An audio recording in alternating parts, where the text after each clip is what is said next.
selling your house and buying a new one, and today we wanted to talk about evaluating offers on your house that you are selling.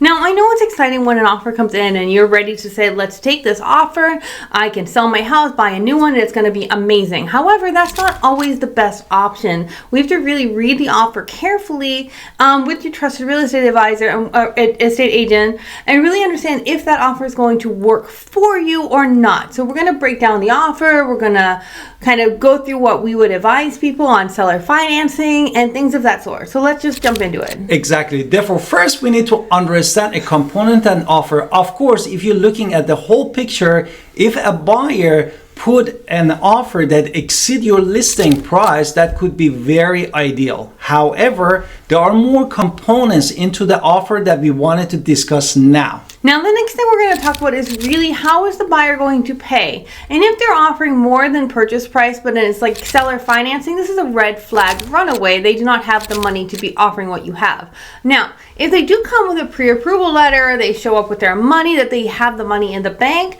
these are all proceed. Let's continue reading. Cash offers typically have faster close, but they might have fewer contingencies, but we have to verify the funds. So make sure that the money is there. And if the money really is there that they can actually afford to buy your home, let's move on to the next part. Before we do that, like talk about contingencies, let's talk about our introduction. Let's hit. Hi, it's Victoria. Welcome to our channel and podcast. And if this is your first time in our podcast and YouTube channel, make sure you subscribe and get notified. Also, you call text all the time, 252-327-3357. We love talking to you. Don't be shy. Also, grab our buyer's guide and seller's guide in the description below.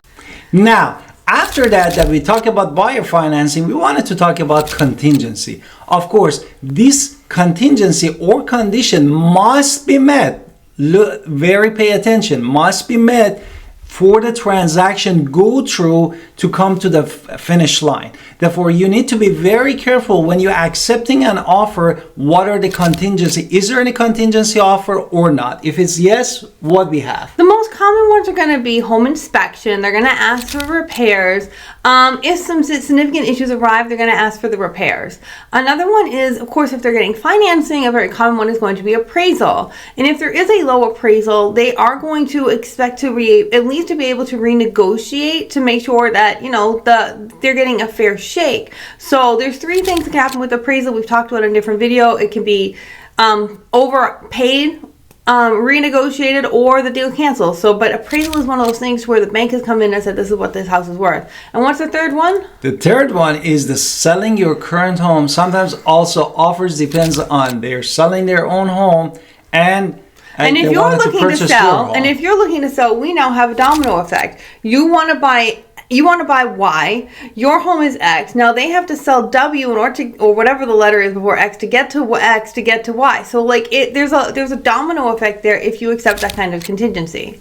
Exactly. Therefore, you need to pay attention to all these details when you accepting an offer. The next thing is really closing costs and concession. There happens many times that either they're cash buyers or they're getting loan with a pre-approval from a financial institution. They wanted to still looking for some credit, like you give them the closing costs of their loan, for example, if they're getting the loan.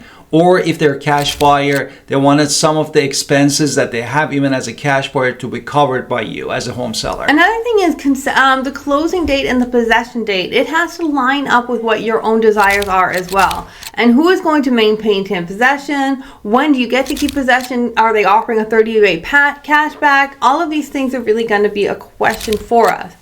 Exactly. Therefore, the next thing is really relying on real estate agent expertise. Therefore, we talk about the inspection, the appraisal, and what was the third one? Selling your house and coming and getting the concession. But you have to look at the market conditions of the house, right? Exactly. Therefore, first you need to look at the condition of the homes, the market, the housing market. Is it the buyer's market or seller's market? If it's seller's market, we don't need to deal with the contingency. If your house is in ideal and good shape, we don't need to deal with that. But if is a buyer's market or the housing market got really slow, then we need to rethink of this. Another thing to talk about is negotiation strategy. So outlining the pros and cons of our negotiation strategy and really having a detailed discussion with your real estate agent before you make any counter offer is really important to have a discussion, because if they walk away, then you don't have the offer. And do you need that offer? Will another one come? These are the, you have to have that strategy in place. I wanted to also mention from the couple contingency we said, if you're doing pre-listing inspection,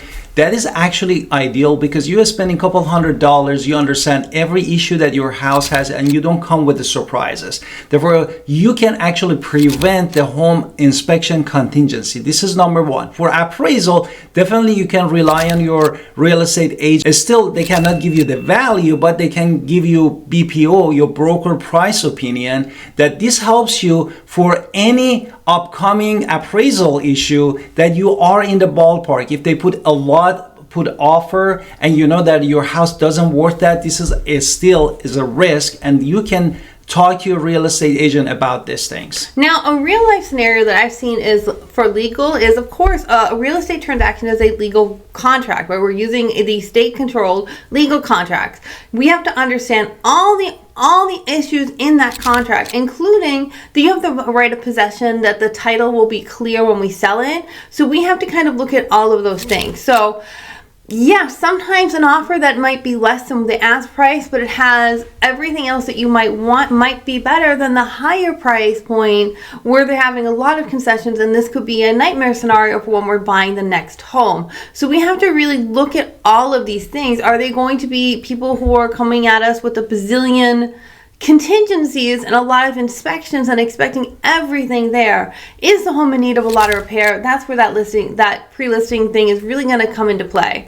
And at the end of the day, it really comes from your timeline, because we have started this video for you're selling a house and buying a new one. Therefore, you need to make sure, as my wife said, is not just the price is important, but also how you get to your next house with less stress. This is super important too. Therefore, we need to look at all those timeline, whatever they put in the contract or their offer, to see if this is really works for you at the end of the day or doesn't work for you. So you just need to make sure your goal is to get to the next home with the most money in your pocket. We want to make sure that we're doing it the right way and that we're going to have the ease of care, because the last thing you want to do is try to sell your home over ask price, and then it's going to sit there and sit there and sit there, and then you're never moving on to where you want to go. So we want to make sure that we are getting you to where you want to go. We're doing it as professionally and seamlessly as possible, and you are making all the decisions. You're the homeowner. You're just deciding. We're just giving guidance along the way.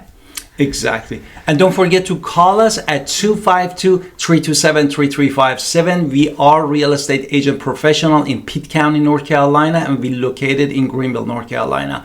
We love to help you. Don't be shy. Call us, and also watch our all playlists and videos that we put every month for you for housing market to get the grasp of whole housing market in our area.